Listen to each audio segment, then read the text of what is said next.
اور وہ کٹیروں میں جو ہیملاک تھا، جو زہر تھا، وہ لے کے آیا۔ سوکریٹس نے اس سے پوچھا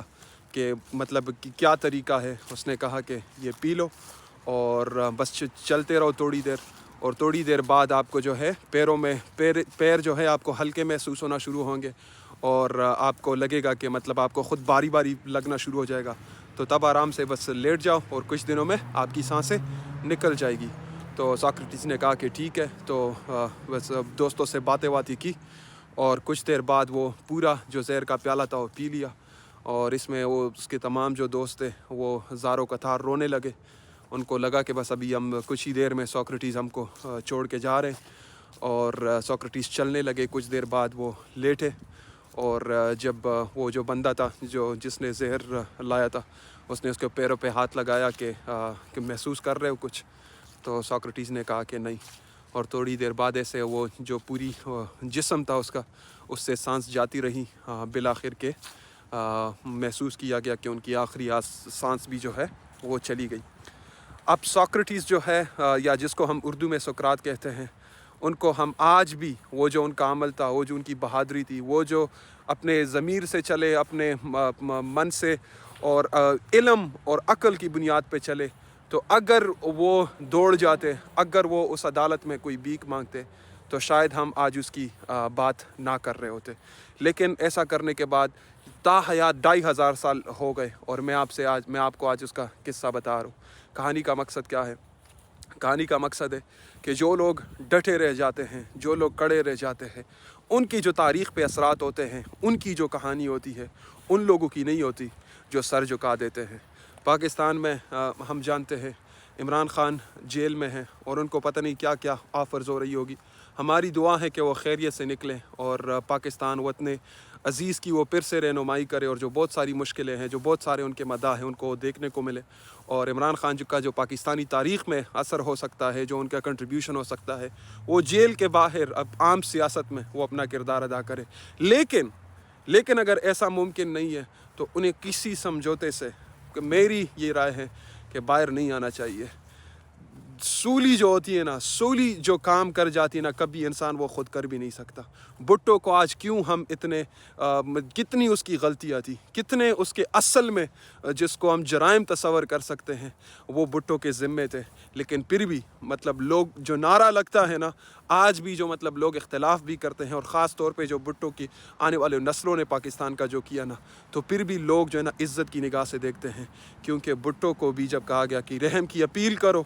اور جو ہے نا تخت دار سے بچ جاؤ گے، انہوں نے کہا نہیں، تخت دار قبول ہے لیکن سر کا جھکنا قبول نہیں۔ اور پھر وہ تمام تر برائیوں کے باوجود بھٹو جو ہے امر ہو گیا، اور بھٹو کی جو وہ نام ہے وہ چل رہا ہے۔ بس اس میں کمزوری یہ ہو گئی کہ بس بھٹو کے جو اقدار تھی اس کو شکست ہو گئی۔ بھٹو کا نام تو رہ گیا، لیکن بھٹو کے انفارچونیٹلی بدقسمتی سے اس کے اقدار جو ہے وہ کمپرومائز ہو گئے، کیونکہ بھٹو نے ایسا کوئی سسٹم، ایسی کوئی ویلیوز پیچھے نہیں چھوڑی تھی۔ بس عمران خان کے لیے سبق یہ ہے، ہماری دعا ہے کہ انشاءاللہ وہ ان قریب لوگوں کے درمیان ہو، اور اپنی وہ کنٹریبیوشن جو ہے وہ آزادی سے لوگوں میں آ سکے، آزادی سے وہ اپنا کردار ادا کر سکے۔ لیکن اگر وہ سر جھکائیں گے، اگر وہ کوئی ڈیل کریں گے، اگر وہ کوئی سمجھوتا کریں گے، تو پھر جو ان کا تمام تر جو انہوں نے اب تک کر چکے ہیں وہ سب ضائع ہو جائے گا۔ کوئی تاریخ ان کو ایسے نہیں یاد رکھے گی کہ اچھا جب بہت ہی لمحے کٹھن ہو گئے، آخری عمر تھی، تو وہ جو ہے ایک اندھیرے کمرے میں، ایک مشکلوں میں گرے ہوئے انہوں نے وہ چیز پسند کی، لیکن سمجھوتوں سے انہوں نے نہیں سمجھا کہ وہ سمجھوتے کر کے باہر آئیں گے، اور زندگی کی خاطر تو عمران خان کا نام ہمیشہ امر ہو جائے گا، اور آنے والی نسلیں جو ہے عمران خان کے نام سے، عمران خان کے اقدار سے وہ لڑے گی، اور اس پہ کڑی ہوگی۔ تو عمران خان کی خیریت کے لیے، ان کی آزادی کے لیے ہماری دعا ہے، لیکن ہماری یہ بھی دعا ہے کہ کبھی وہ سر نہ جھکائے۔ اگر وہ سر جھکائیں گے تو جانے انجانے میں بہت سارے لوگوں کی سر جھکیں گے، بہت ساری لوگوں کی امیدیں ٹوٹے گی۔ اور کیوں وجہ ہے کہ لوگ جو ہے نا ایسے لوگوں کو یاد کرتے ہیں جو جھکے نہ، جو کڑے رہے۔ امام حسین رضی اللہ تعالیٰ عنہ جو ظاہری دینی لحاظ سے ہمارے لیے بہت امپورٹنٹ ہے، وہ انہوں نے شہادت قبول کی، لیکن یزید کے سامنے انہوں نے سر نہیں جھکایا، اور آنے والی کتنے ہزار سال ہو گئے اور لوگ جو ہے نا ان کے نام سے حسینیت کا جو جھنڈا ہے نا وہ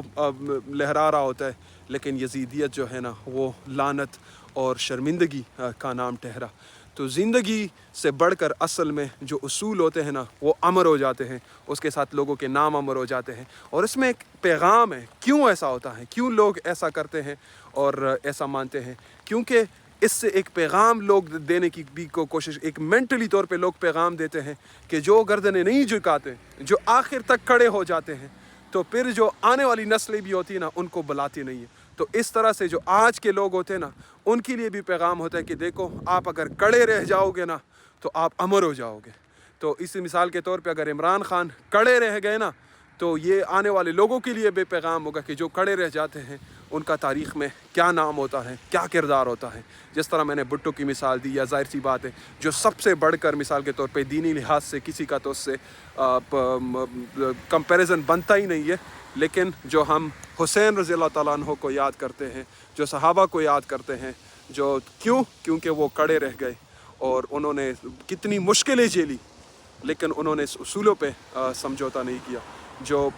اللہ رسول کا پیغام تھا اس پہ سمجھوتا نہیں کیا۔ ظاہر سی بات ہے یہ دنیائی معاملات کی تو اتنی اہمیت نہیں ہے ہمارے لیے جتنی وہ دینی معاملات کی اہمیت تھی، لیکن بات وہی ہوئی کہ جو اصولوں پہ کڑے ہو جاتے ہیں، کڑے رہ جاتے ہیں، وہ امر ہو جاتے ہیں۔ اور ہماری دعا ہے کہ عمران خان کو